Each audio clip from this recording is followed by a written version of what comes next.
The cafeteria of New Geneva Station buzzed with the familiar sounds of mealtime, utensils clinking against polymer trays, conversations in a dozen human languages, and the low hum of the atmospheric processors cycling fresh air through the habitat rings.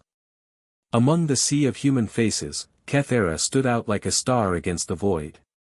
Her translucent blue skin shimmered under the artificial lighting, and the delicate gill slits along her neck fluttered nervously as she clutched her nutrition tray. The Aquarian refugee had been aboard the station for 3 months now, ever since the hegemony's bombardment had turned her homeworld's oceans into radioactive steam. The human colonial authority had graciously offered sanctuary to the few survivors, but bureaucratic generosity didn't extend to the social dynamics of teenagers. "Look what crawled out of the fishbowl," sneered Marcus Volkov, rising from his table with 3 other academy cadets in tow.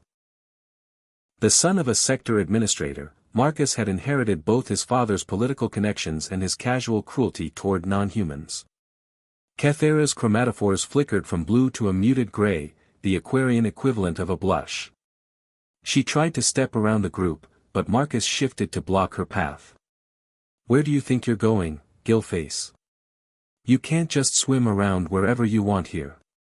"Please," Kethera whispered, her translator collar rendering her subsonic vocalizations into accented standard.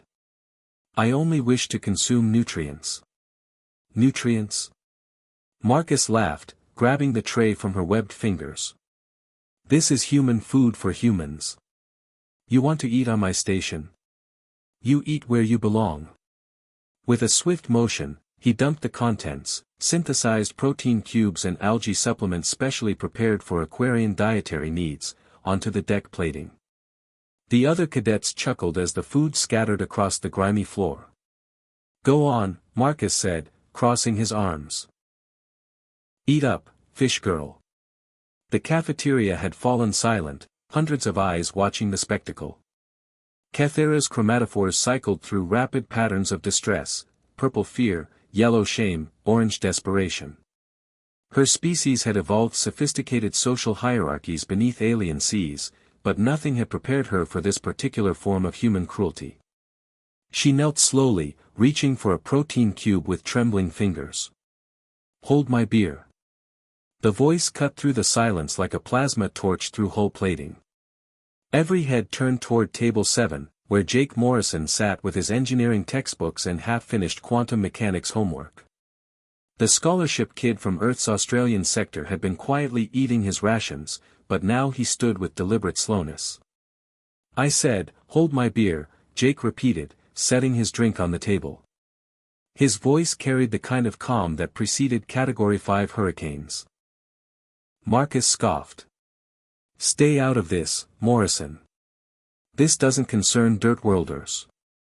Jake walked over with measured steps, his worn work boots clicking against the deck plates. At 6'2", he towered over Marcus by half a head, and years of working in his family's salvage yard had built the kind of functional muscle that academy calisthenics couldn't match. "Actually, it does concern me," Jake said quietly. "See, I was raised to believe that when someone's eating, you let them eat in peace. Funny thing about hospitality, seems like basic human decency to me." "She's not human," Marcus snapped.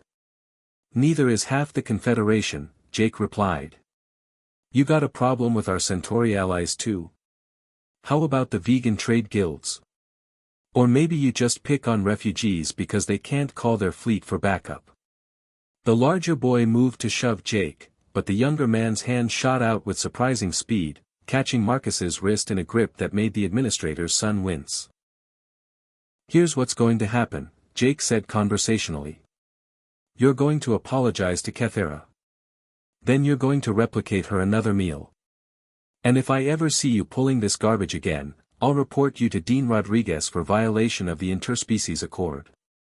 Pretty sure Daddy's political connections won't help when the colonial authority comes asking why his son is creating diplomatic incidents." Marcus's face flushed red, but he found himself nodding. The threat of academic expulsion, and the scandal that would follow, outweighed his wounded pride. 10 minutes later, Jake sat across from Kethera as she carefully consumed her replacement meal. Her chromatophores had settled into a gentle gold pattern that his xenobiology textbook identified as gratitude.